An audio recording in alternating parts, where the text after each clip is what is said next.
ఓం నమో వెంకటేశాయ. శ్రీ వెంకటేశ్వర భక్తి ఛానల్ ద్వారా ఆయుర్వేదం ఆరోగ్యం కార్యక్రమాన్ని వీక్షిస్తున్న ప్రేక్షకులందరికీ నమస్కారం.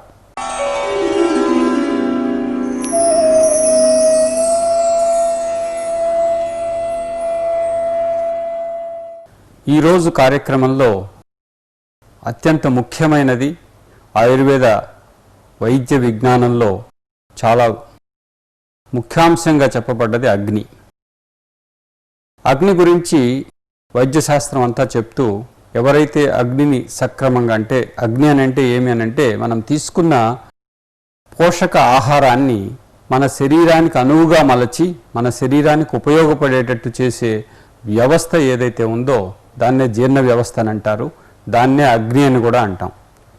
ఈ అగ్ని మన శరీరంలో ఉండి మనం తీసుకున్న అన్నపానాలని పూర్తిగా జీర్ణం చేసి మన శరీరానికి అనువుగా మలిచే శక్తి అగ్నికి మాత్రమే ఉంది. అందుకే వైద్యశాస్త్రంలో చెప్తూ శాంతే అగ్నౌ మ్రియతే యుక్త చిరంజీవత్యనామయ అని అన్నారు. ఎవరంటే అగ్ని సమస్థితిలో పెట్టుకొని ఉంటారో వాళ్ళు చిరంజీవులుగా చాలా కాలం జీవిస్తారని, అనామయ ఎటువంటి వ్యాధి లేకుండా ఉంటారనేసి వైద్యశాస్త్రం చెప్తుంది. భగవద్గీతలో కూడా చెప్తారు, అహం వైశ్వానరో భూత్వా ప్రాణినాం దేహమాశ్రిత ప్రాణాపాన సమాయుక్తం పచామ్యన్నం చతుర్విధం. చతుర్విధ ఆహార పదార్థాలని వైశ్వానరుడి రూపంలో నేనే అన్ని జీవుల్లో ఉండి జీర్ణం చేసి ప్రాణ అపాన వాతాల ద్వారా నేను ఈ జీర్ణ వ్యవస్థని నిర్దేశిస్తున్నానని మనకు భగవద్గీతలో చెప్పబడ్డది.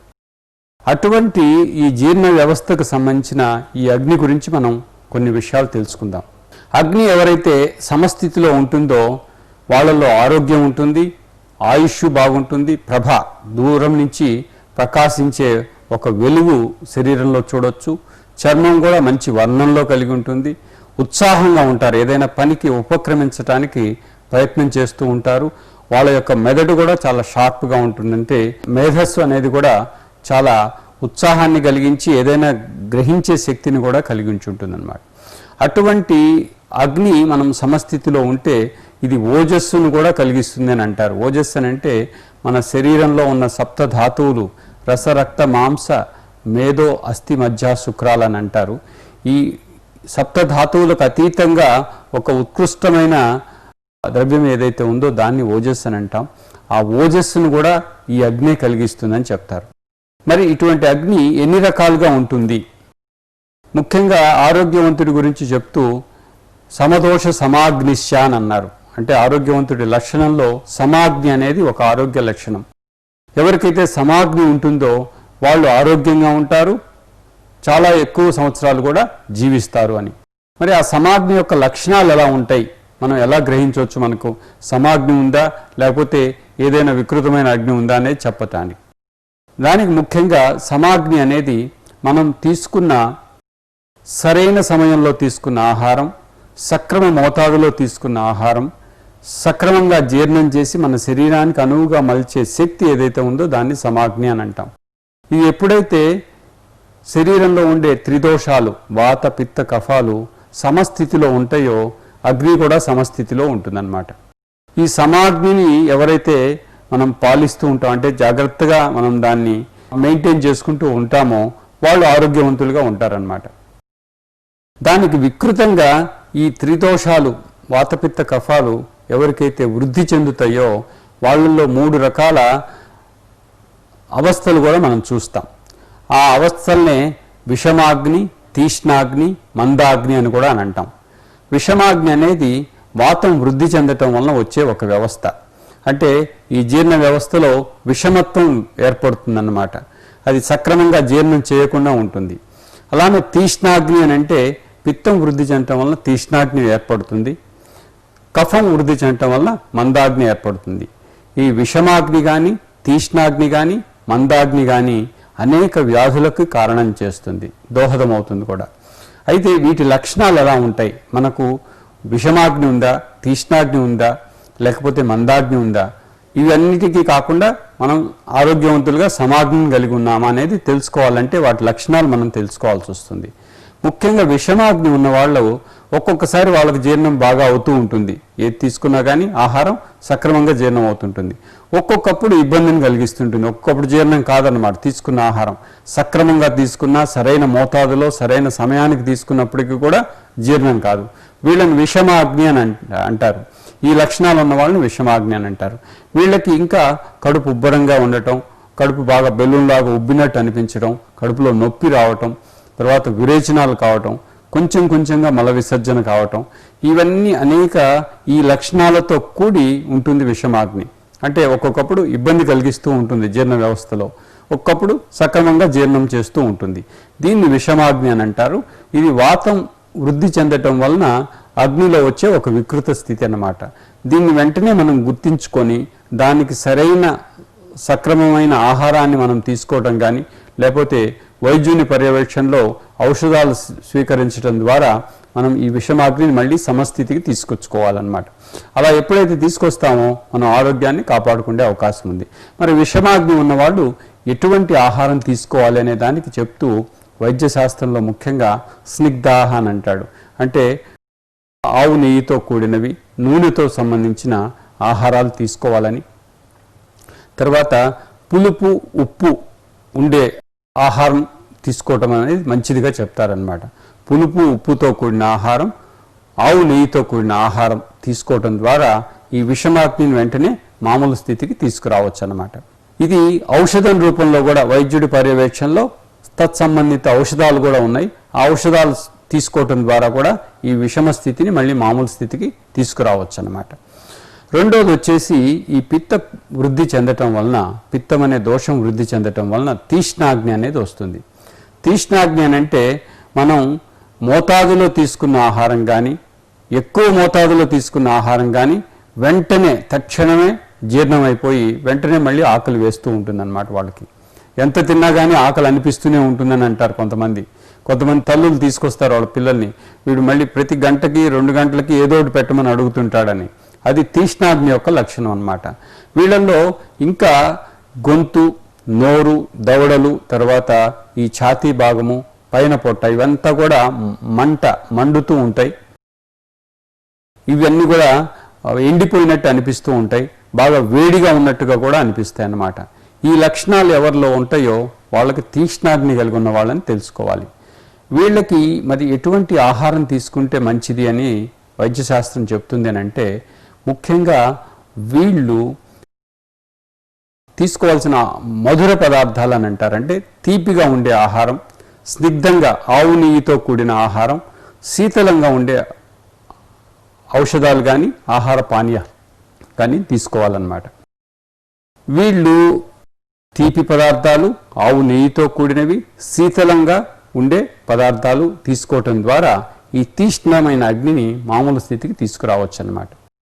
అలానే వీళ్ళకి విరేచన కర్మ అంటే వైద్యుని పర్యవేక్షణలో పంచకర్మల్లో ఒకటైన విరేచన కర్మ పిత్తం అతిగా వృద్ధి చెందినప్పుడు విరేచన కర్మ ద్వారా ఈ తీష్ణాగ్ని వెంటనే సమాగ్నిగా మామూలు స్థితికి వచ్చే అవకాశం కూడా ఉందన్నమాట.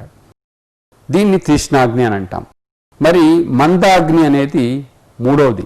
ఇది కఫం వృద్ధి చెందటం వలన వస్తుందన్నమాట. మరి మందాగ్ని ఎలా గుర్తించాలి అని అంటే, మనం సరైన మోతాదులో తీసుకున్న, సరైన సమయానికి తీసుకున్న ఆహారం కూడా చాలా సమయం పడుతుందన్నమాట జీర్ణం చేసుకోవటానికి. అది జీర్ణింపబట్టడానికి చాలా సమయం పడుతుంది. చిరాత్ పాకాత్ గచ్చతి అని అంటారు. చాలా సమయంతో తీసుకొని అది జీర్ణిస్తుంది. మరి వీళ్ళకి ఎటువంటి లక్షణాలు ఉంటాయనంటే, కడుపు బాగా ఉబ్బరంగా అనిపించడం, తల కూడా చాలా భారంగా అనిపించడం, నోట్లో నీళ్లు ఊరటం, వాంతి వచ్చినట్టుగా అనిపించడం, కొంతమందికి వాంతులు కూడా అవుతూ ఉంటాయి, కడుపు ఉబ్బరం, ఈ లక్షణాలన్నీ, తర్వాత శరీరం అంతా కూడా నొప్పులుగా అనిపిస్తూ ఉంటాయి అన్నమాట. ఇది మందాగ్ని యొక్క లక్షణం. మరి ఈ మందాగ్ని ఉన్నవాళ్ళు ఎటువంటి ఆహారం తీసుకోవాలి అనే దానికి చెప్తూ కటుతిక్త కషాయ రసాలు అని అంటారు. కారంగా, చేదుగా, వగరుగా ఉండే ఆహారం మంచిది. ఇవి తీసుకుంటే వీళ్ళకి ఈ స్థితి ఏదైతే మందాగ్ని ఉందో వీళ్ళ అగ్ని ప్రజ్వలింపజేసి వెంటనే వాళ్ళు మామూలు స్థితికి వచ్చే అవకాశం ఉందన్నమాట. ఇట్లా ఈ 3 రకాల అగ్నులు వికృతమైనవి, వ్యాధికారకంగా ఉంటాయి. విషమాగ్ని అనేక వాత వ్యాధులను కలిగిస్తుందనేసి తీష్ణాగ్ని అనేక పిత్తజ వ్యాధులను కలిగిస్తుందని, మందాగ్ని అనేక కఫ వ్యాధులను కూడా కలిగిస్తుందని ఆయుర్వేద వైద్య శాస్త్రంలో చెప్పబడ్డది. దాన్ని మనం సక్రమంగా ముందుగానే గుర్తించి సరైన ఆహార అలవాట్లను మార్చుకోవటం ద్వారా దాన్ని సమస్థితికి తీసుకుంటే ఆరోగ్యాన్ని పొందొచ్చు. తర్వాత మనకు దీర్ఘాయువును కూడా పొందే అవకాశం ఉందన్నమాట. అందుకనే సమాగ్నిం పాలయిత్వ అని అంటాడు. ఎవరైతే సమాగ్ని అంటే సక్రమంగా తీసుకున్న ఆహారం సక్రమంగా జీర్ణమవుతుందో అటువంటి స్థితిని మనం ఎప్పటికీ కూడా మెయింటైన్ చేస్తూ పోవాలన్నమాట ఆరోగ్యవంతుడిగా ఉన్నవాళ్ళు. మిగతా ఏవైతే వికృత స్థితులు ఉన్నాయో అగ్నిలో, అది విషమాగ్ని కానీ, తీష్ణాగ్ని కానీ, మందాగ్ని కానీ, వాటిని వెంటనే మనం సరైన ఆహార అలవాట్లు మార్చుకోవటం ద్వారా వాటిని మళ్ళీ మామూలు స్థితికి తీసుకొచ్చి సమాగ్నిలో ఉండటం ద్వారా ఆరోగ్యాన్ని కాపాడుకోవచ్చు అన్నమాట. ఇది అగ్నికి సంబంధించిన విషయం. అందుకనే చాలా ముఖ్యమైన ప్రాధాన్యత అనేది మనకు ఆయుర్వేద వైద్య శాస్త్రంలో అగ్నికి ఇస్తారు. అది దోషాలు, వందల దోషాలు ప్రకోపించని, వేల వ్యాధులు కలగని అగ్నిని ఎవరైతే సక్రమంగా సమస్థితిలో పెట్టుకుంటారో వాళ్ళకి ఇవి ఏవి కూడా ఎటువంటి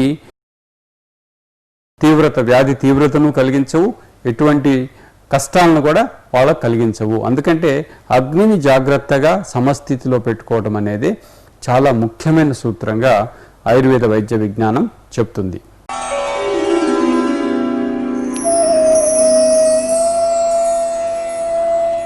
పసుపు గురించి మరికొన్ని పరిశోధనా విషయాలను తెలుసుకుందాం.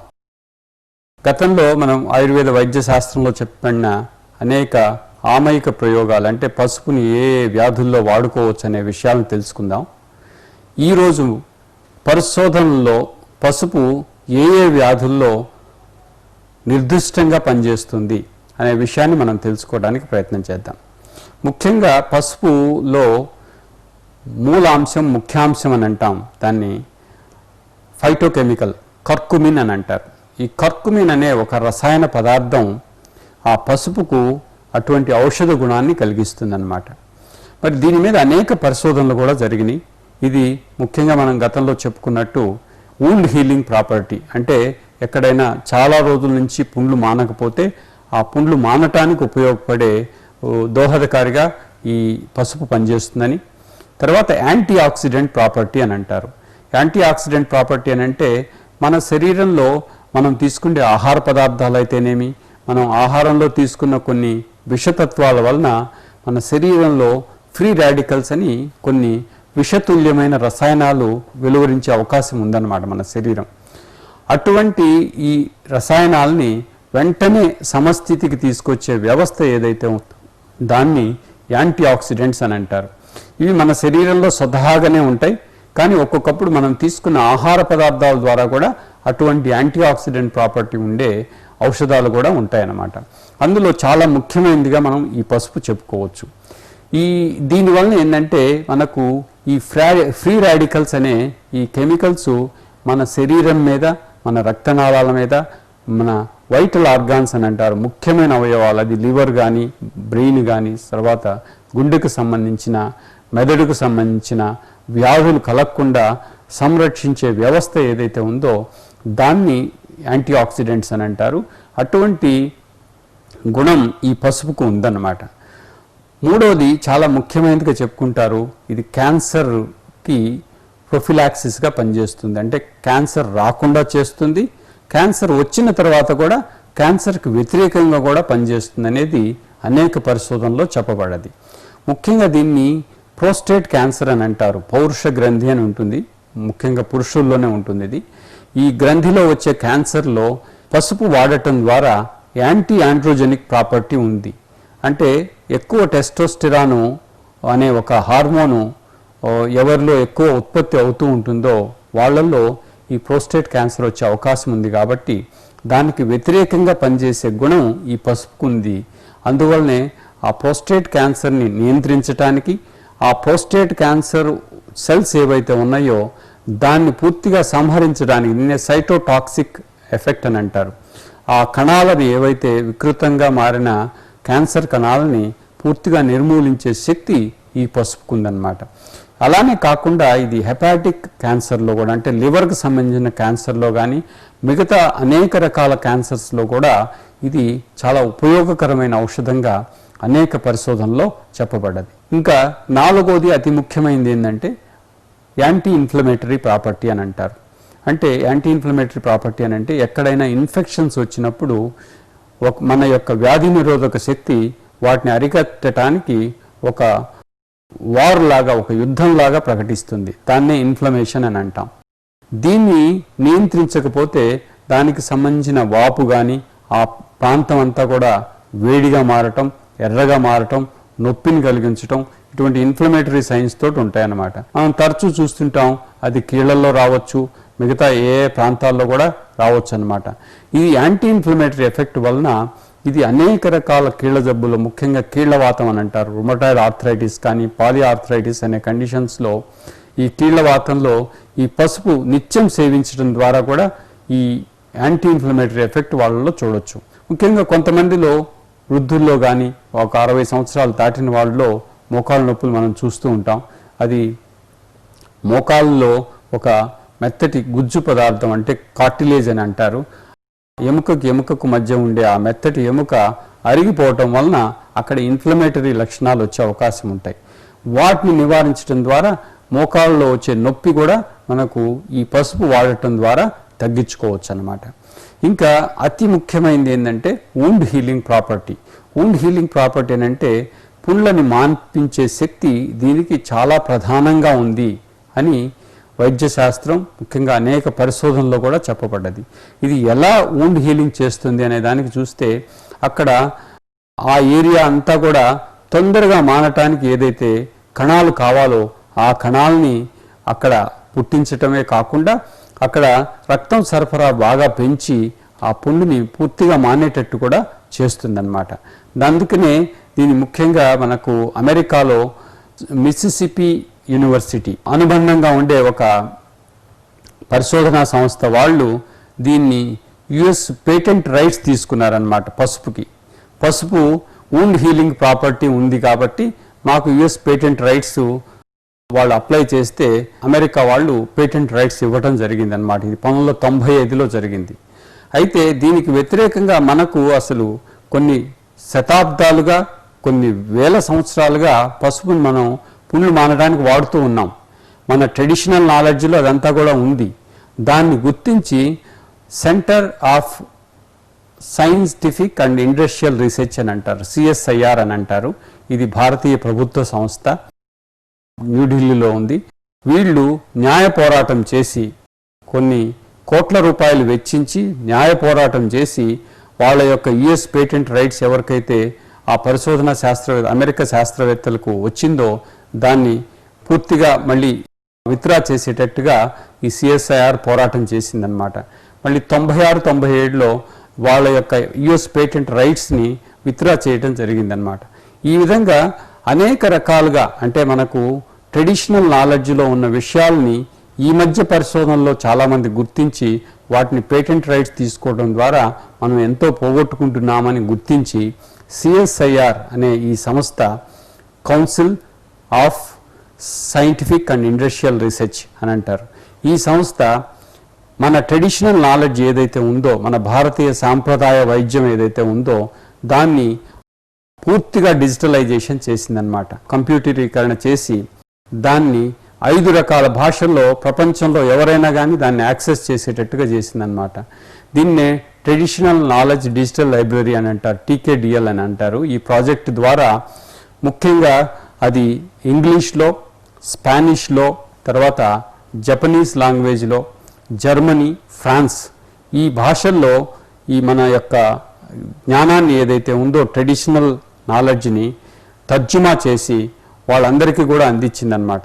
దీని ద్వారా ఎవరైనా ఈ నాలెడ్జ్కి సంబంధించిన పేటెంట్ రైట్స్ తీసుకోవాలి అన్నప్పుడు ఆ రైట్స్ ఇవ్వటం జరగదన్నమాట. అందుకని అనేక విషయాలు మనకు ఆయుర్వేద వైద్య శాస్త్రంలో ప్రాచీనంగా కూడా చెప్పబడ్డది, వేద సంస్కృతిలో కూడా చెప్పబడిన విషయాలన్నింటినీ కూడా ఈ డిజిటలైజేషన్ చేయటం ద్వారా మన యొక్క ఈ ప్రాచీన వైద్య శాస్త్రం యొక్క హక్కుల్ని రక్షించడానికి ప్రయత్నం చేసిందనమాట. అందువలన పసుపు మన నిత్య జీవితంలో ఒక భాగం. రోజు మనం నిత్య జీవితంలో పసుపు వాడకుండా ఎటువంటి వంట కూడా ఉండదన్నమాట. ఆ విధంగా మనకు తెలిసో తెలియకో రోజు పసుపు వాడటం ద్వారా మనం అనేక రకాల వ్యాధుల్ని రాకుండా చేసుకోవటమే కాకుండా వచ్చిన వ్యాధులను కూడా బలీయం కాకుండా చేసుకోవడానికి ప్రయత్నం చేస్తున్నాం అన్నమాట. అట్లా మనకు సాంప్రదాయకంగా కూడా మనం అనేక వేడుకల్లో కాళ్ళకి పసుపు పూస్తారు, గడపలకు పసుపు రాయడం జరుగుతుంది.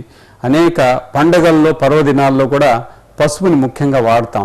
పసుపు అనేది మంగళకరమైన ఔషధంగా మనం వాడతాం కాబట్టి ఇది ఎందుకు ఈ విధంగా మనకు సాంప్రదాయంలో పెట్టారు అని అంటే దానికి ఉన్న ఔషధ గుణాలు ఏ మూలికకు లేదు కాబట్టి దాన్ని ఒక సంస్కృతి సాంప్రదాయంలో ఒక అంశంగా పెట్టడం ద్వారా దాన్ని మనం రక్షించుకుంటాం, మనం తరచూ దాన్ని వాడతాం కాబట్టి మన ఆరోగ్య రక్షణ చేసుకోవడానికి అవకాశం ఉందనే ఉద్దేశంతో బహుశా ఈ ప్రాచీన మహర్షులు దీన్ని ఈ విధంగా మనకు అందించడం జరిగింది.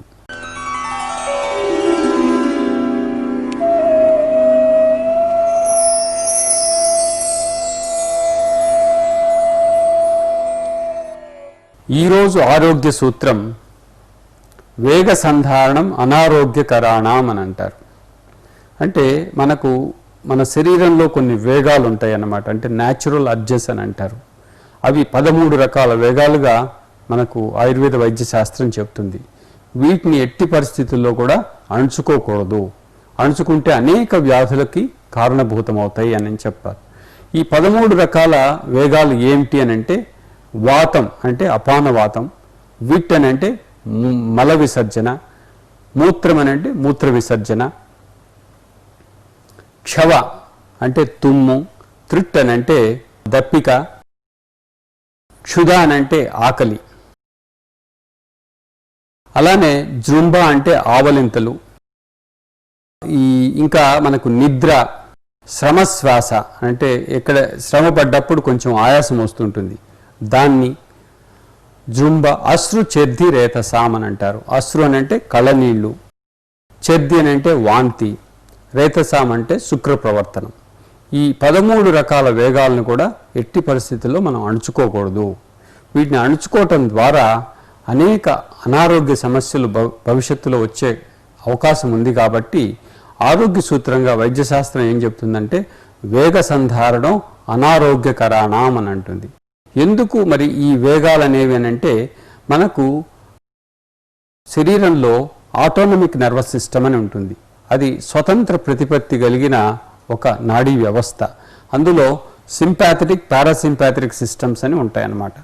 ఈ పారాసింపాథెటిక్ సిస్టమ్ ఏదైతే ఉందో అది మన యొక్క జీవి యొక్క మనుగడకు ఉపయోగపడేది.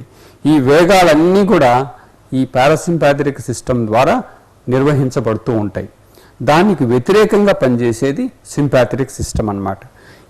ఈ రెండింటికి యొక్క ఒకదానికోటి వ్యతిరేకంగా పనిచేస్తాయి కాబట్టి ఒకదానిని అంటే ముఖ్యంగా ఈ పారాసింపాథెటిక్ సిస్టమ్ సంబంధించిన ఈ వేగాలని మనం అణుచుకోవటం ద్వారా దానికి వ్యతిరేకమైన సింపాథెటిక్ సిస్టమ్ ఏదైతే ఉందో అది బాగా వృద్ధి చెందేసి దానివల్ల అనేక అనారోగ్య సమస్యలు వచ్చే అవకాశం ఉందన్నమాట. ఈ సింపాథెటిక్ యాక్టివేషనే మనకు ఫిజికల్ స్ట్రెస్, సైకలాజికల్ స్ట్రెస్ అని అంటారనమాట. తరచూ సింపాథెటిక్ సిస్టమ్ ఎక్కువగా వృద్ధి చెందుతూ ఉంటే అనేక అనారోగ్య సమస్యలకు కూడా కారణభూతమయ్యే అవకాశం ఉంది.